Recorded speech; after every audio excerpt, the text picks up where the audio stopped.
सोचो जरा, अगर आप कहते हो मैं खेलता हूँ, मैं खेला, मैं खेलूंगा, तीनों में खेलना तो है, पर क्या तीनों का मतलब एक जैसा है? नहीं ना, क्योंकि इन तीनों वाक्यों की समय सारणी अलग है।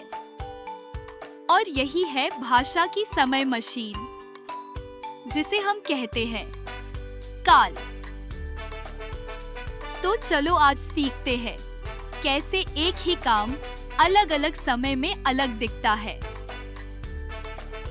सीखने के प्रतिफल, काल का अभ्यास, काल के भेद तथा वाक्य प्रयोग। काल की परिभाषा। काल वह शब्द या रूप होता है जिससे यह पता चलता है कि कोई काम कब हुआ है। काल को 3 मुख्य प्रकारों में बांटा गया है: वर्तमान काल, भूतकाल, भविष्यत काल।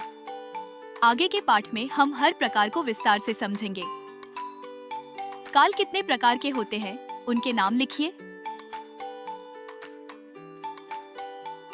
वर्तमान काल, जिस काल से किसी क्रिया के वर्तमान समय में होने का बोध हो, उसे वर्तमान काल कहते हैं।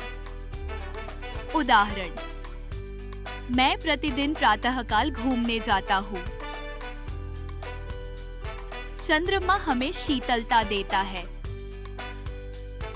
हिंदी में वर्तमान काल के 3 भेद होते हैं: सामान्य वर्तमान काल, संदिग्ध वर्तमान काल, अपूर्ण वर्तमान काल।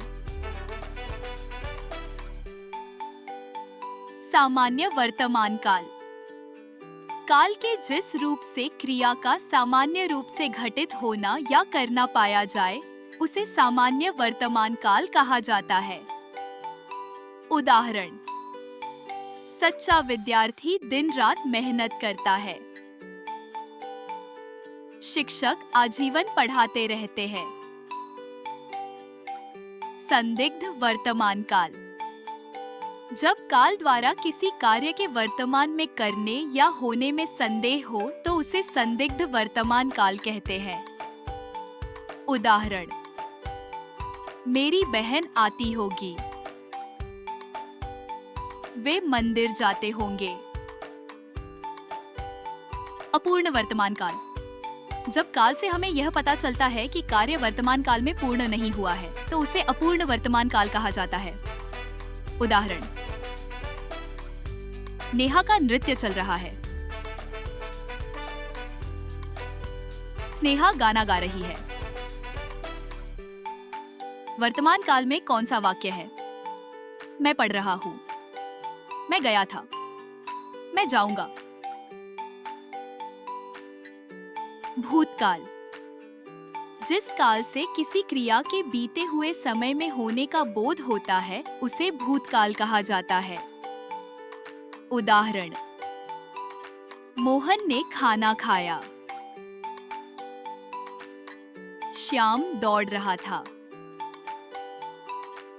हिंदी में भूतकाल के 6 भेद होते हैं: संदिग्ध भूतकाल, पूर्ण भूतकाल, सामान्य भूतकाल, हेतुमद भूतकाल, अपूर्ण भूतकाल, आसन्न भूतकाल।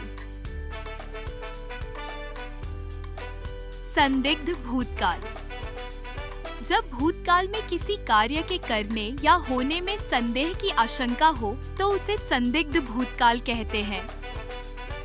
उदाहरण: वह आ चुका होगा।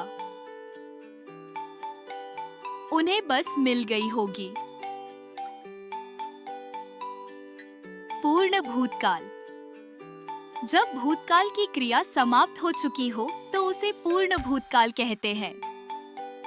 उदाहरण: मैं दूध पी चुका था। उसके आने से पूर्व मैं जा चुका था। सामान्य भूतकाल, क्रिया के जिस रूप से यह ज्ञात होता है कि वह भूतकाल में सामान्य रूप से संपन्न हुई है, उसे सामान्य भूतकाल कहते हैं। उदाहरण, रवि शहर गया।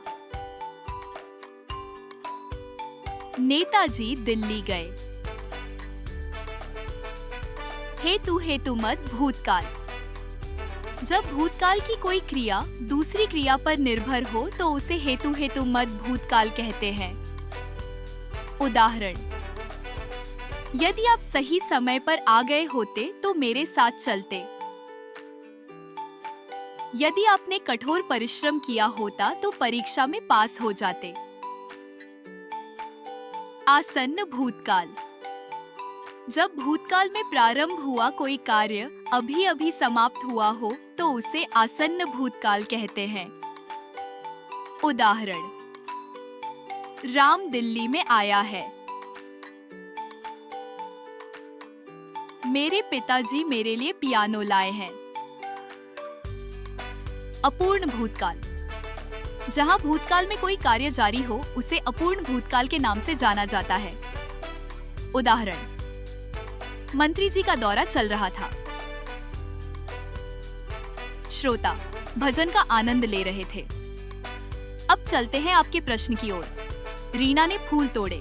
इस वाक्य को भूतकाल के अन्य भेदों में बदलकर लिखिए। भविष्यत काल। जिस काल से किसी क्रिया के आने वाले समय या भविष्य में होने का बोध हो उसे भविष्यत काल कहा जाता है। उदाहरण, अतुल खाना खाएगा। पूजा पढ़ रही होगी।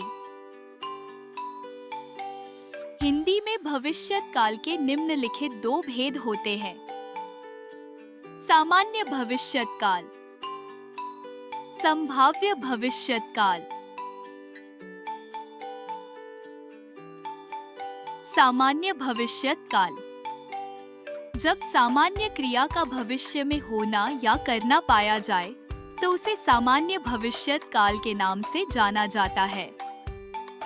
उदाहरण, हरि कल मुंबई जाएगा। हम कानपुर जाएंगे।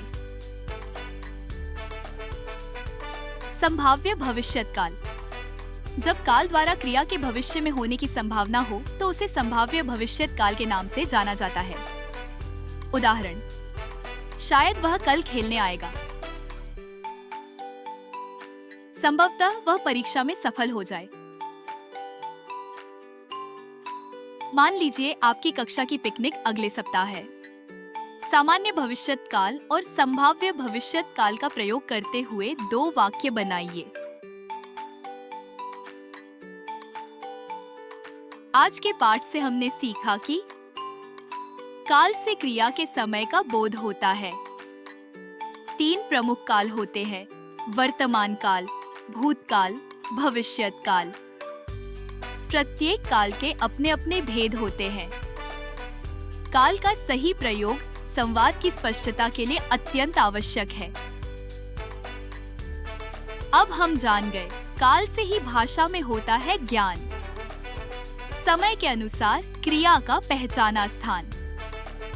अब बोलेंगे हम सोच समझकर, भूत, वर्तमान, भविष्य को पहचान कर। शाबाश बच्चों, तुमने समय की यात्रा अच्छे से पूरी की।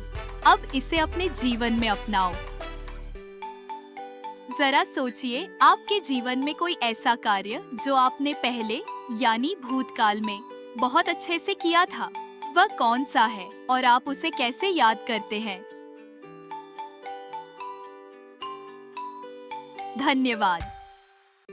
मिलते हैं अगले पाठ में एक नई सीख और नई समझ के साथ।